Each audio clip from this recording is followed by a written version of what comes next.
Mimi kama chairman ya wale Jaluo Keria ndiko ngadi, mimi nasitajabu sana. Juzi kama naona mkutano mwingine kama mtu yetu ambaye sisi napenda sana, tena sisi nagopa yeye sana, na ni kitu mimi naona leo yeye yuko na fikira gani. Yeye naweza sanya wasee wa Jaluo wanasema ati hakuna chairman ya Luo. Ni mimi kama chairman wa Jaluo, mimi ni Jaluo, mimi nyandiko kadi. Wajaluo walikuwa na kisa chagua mimi kama chairman. Chairman wa Luo kama kisa chaguliwa paka kifo. Kama nakufa na chagua ingine. Ni mimi bado angali hai.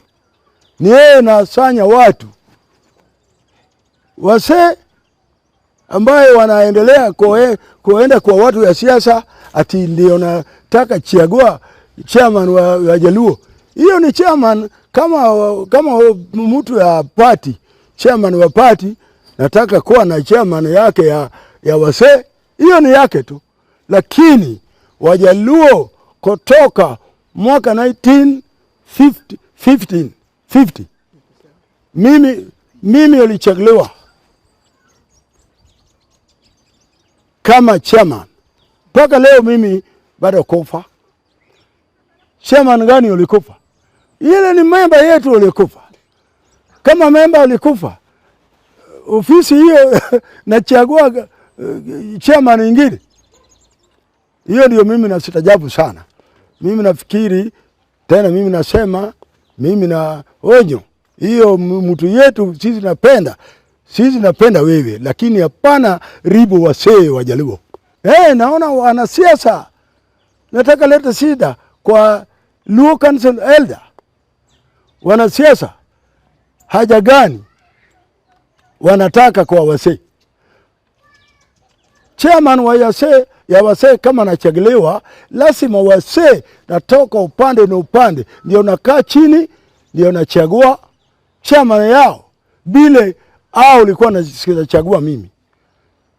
Kwa nini wanasiasa hapana unga mkono maoni ya wasee?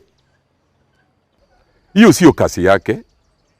Kasi yake aite watu ya ODM. Hakuna mtu nasoye, lakini anaingia pale sio pale pake. Kama anataka kuacha siasa akuje akitaka awe Keria Luo. Awachana na siasa. Na sisi hatutakubali. Na mimi nasema ya kwamba tunajua hiyo tactic yake. Na hata sisi iko na yetu. Na hatutawacha, na hatutawachia yeye. Enough is enough.